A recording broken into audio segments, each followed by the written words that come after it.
仅凭一把普通的钥匙，外加一个小木锤，然后轻轻用力敲上一下，就可以轻松地将房门打开。然而就是这种独有的开锁方式，竟被人们称之为撞匙。首先你得找来一把相同锁芯的钥匙，然后将钥匙的锯齿磨平，利用撞匙的工作原理，用力撞击锁筒内的弹针。只要掌握好撞击的力度，什么所在这都是小菜一碟。通过反复的练习，男人终于学会了撞匙，于是便决定开始行动。而他的目标竟然是女子监狱。首先他前后观察了一番，确定没有问题后，便将做好的钥匙插入。然而此刻钥匙竟然被卡住，可身后还站着2个警察，于是内心变得紧张，结果却用力过猛断了。眼看计划已经失败，赶紧丢掉残余的钥匙，随脚便将其踢掉，假装没事人样的离开。可不到1分钟的时间，监狱铃就开始响起，很快半截钥匙就被找到，所有在场人员都要依次盘查。此刻男人则有点慌，谁料他经过观看监控，竟发现自己站在了盲区，于是随手乱指了个位置。最终男人逃过了一劫。可他为什么要挑战监狱？又为何要计划如此诡异的行动？这要将时间拉回1个月前，妻子准备去穿外套出门，却发现衣服上有点脏，于是便拿到厕所里去冲洗。然而冲洗时却是一滩红色液体。就在这时，大量警察就推门而入，还表示妻子杀了自己的上司，要以谋杀罪进行逮捕。原来是经过警方的调查，妻子昨晚因某些原因跟自己的上司起了冲突，于是妻子躲藏在停车场里等待。当他的上司慢慢靠近，便用灭火器将上司锤死，然后妻子就开车逃离了现场。这时刚好有一名男同事经过，看见已经身亡的上司，然而警察却在灭火器上找到了妻子的指纹，同时在妻子的外套上发现了上司的血迹，因此最终确定妻子就是凶手。虽然男人认为妻子是无辜的，但是人证物证都有，即使律师想帮他翻案都不太可能。可男人依旧不信妻子会杀人，于是他再次找到妻子，可妻子看见他哭红的双眼，立刻知道了最终结果。她不想连累丈夫，于是当晚就在监狱自杀。还好被监狱及时发现，快速将妻子送进医院抢救。看着抢救过来的妻子，男人内心五味杂陈。回家后的男人辗转反侧，既然通过正常手段救不了，那就干脆劫狱算了。但做这个需要一点经验才行。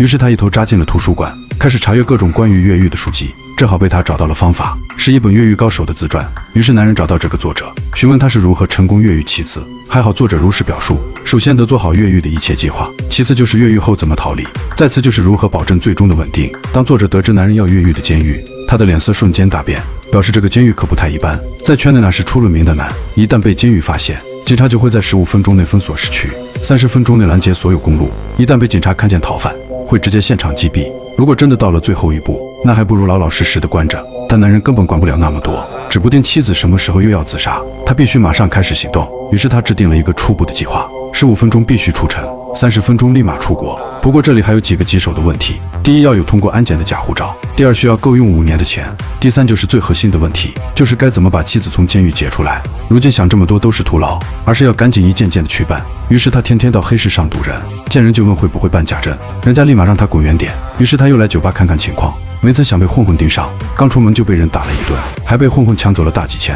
回家后便开始算账，才发现家底就剩这么点，但他还是没有放弃。有了上一次的惨痛教训，他便来到军火店，挑选了一把趁手的枪，然后坚持每晚都去寻找。很快他的努力等来了回报，真正办假证的人盯上了他，于是晚上主动找上门。虽然对方开的价属实有点贵，但他也不得不先答应，于是给了定金和家人照片。如今第一件事算是有了苗头。紧接着男人每次去探监都会比以前更认真，他开始学着观察监狱的一切，从外部拍摄监狱的各个角落，并在地图上还原出整个建筑结构，而到内部则留意每一处细节，地上的脚印，地面的天花板，还有常用的安全电梯。突然他有了个重大发现，电梯可以直达监狱楼顶，如果能把妻子带上去，那就有机会乘坐直升机逃跑。可打开电梯需要一把钥匙，于是就出现了开头的一幕。还好没有被狱警抓住，但这次行动给他提了个醒，想在监狱里劫狱肯定不行，可别妻子还没有救出来，自己还给搭了进去，到时候孩子可就真没人管了。然后他思来想去，如果妻子有机会从监狱出来，那这个事就稍微简单。果然心有所想必有回报，他竟发现监狱会带犯人出来体检，这不就是他想要的机会？假如让医生觉得妻子有病，把人转移到附近的医院，那接走妻子就非常的简单。于是他开始观察体检的运输车，计算好工作人员的活动时间。回到家后，他又找开车门的视频，学着在网球上戳个洞。第二天等工作人员离开，他便用视频上的方法，成功将车上的门锁打开，然后进到车厢内，找到妻子的检查报告，并拍下里面所有内容。回家后便开始制作假报告，没成想情况突然发生变化，妻子临时接到通知，3天后将被转移到另一个监狱，这让男人的计划全被打乱。本来男人是计划把房子卖掉，等有了经费才开始行动，可现在3天时间根本不够，于是他又有了个大胆的想法，赶忙把孩子送到母亲家，然后开车来到银行门口，把自己全副武装起来。可就在准备开门的瞬间，他觉得这事还是不妥，毕竟自己也是个教授级别，如果做出这种事怎么为人师表？最终还是放弃了这个想法，实在不行那就去劫富济贫。于是想起欺负自己的混混，半夜他找到那个混混，然后开车紧随其后，趁着混混在交易的时候，打了混混一个措手不及。本来前2天就挨了顿打，心里还憋着一股气，所以行动起来毫不手软。可混混根本不信男人会杀人，于是男人给他送了1粒花生米，没想到混混还是嘴硬。随后他把桌上的白酒全部倒掉，然后点上一把大火，吓得混混赶忙跑上楼，最后一顿操作猛如虎，击杀了这个嚣张的混混，并且还意外获得1大袋现金。等他回到母亲家接孩子，父亲却看见包里的机票，瞬间就明白了儿子的计划。在男人准备离开时，父亲递给儿子背包，然后一反常态地抱住男人，轻声说了句再见。男人意味深长地看了一眼父亲，转头便带着儿子离开。混混的死引起了当地警察的注意，他们很快就将嫌疑锁定男人，于是准备出警逮捕。而男人这边带着孩子回家后，就已经开始收拾行李，打包好所有需要的东西，准备来一场说走就走的旅行。同时他还看了看墙上的笔记，脑子开始不断复习，然后一把撕掉所有的记录，并且装袋丢进垃圾桶，带着儿子开始了劫狱计划。首先他来到医院，剪掉所有的电话线，然后紧跟体检运输车，用同样的办法打开车门，快速将妻子的体检报告替换。此时他完成了计划的第一步，然后把孩子送去朋友家玩，而自己则却在监狱外的等候。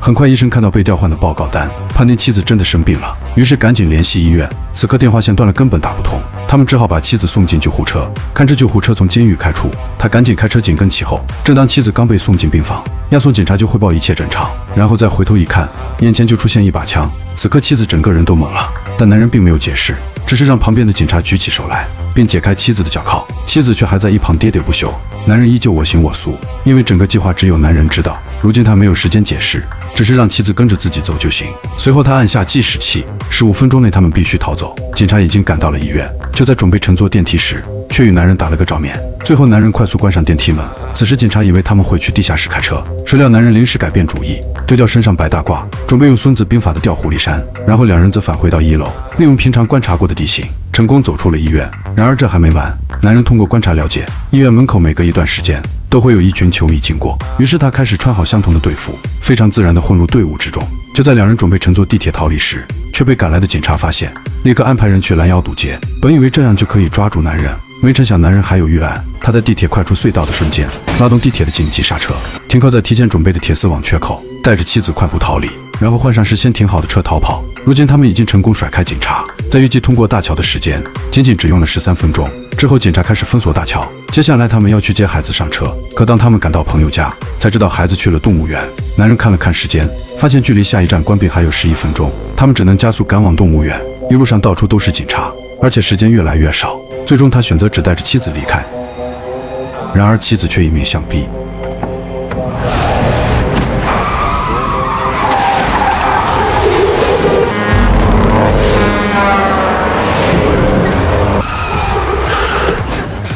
最终男人只能妥协，再次开车返回。等男人成功接到孩子后，俨然时间已经不足。此刻所有火车站和客运都被封锁，公路警察也在逐一排查，专找一男一女带着孩子的车。眼看计划就要失败，然而男人开车还是继续往前。警察看了他们几眼，竟然给他们放行。原来车里还多了2人，因为在他们出发前，男人去了一趟火车站，并接了2个去旅行的老夫妇，于是搭着他们成功逃脱。现在他们就剩下最后一步，如何逃出海关检查。此时男人的手却不停颤抖，妻子一把接过，递给了海关检察官。就在他们刚好顺利通过检查，恰好轮到海关换岗时间。此时电脑里才发来更新，亮出了他们一家人的照片。然而他们却已经登上飞机。另一边的警察来到男人家搜索，他们发现了几张纸片，缝缝补补拼凑下来，总算知道他们逃亡目的地，于是立刻出警前往。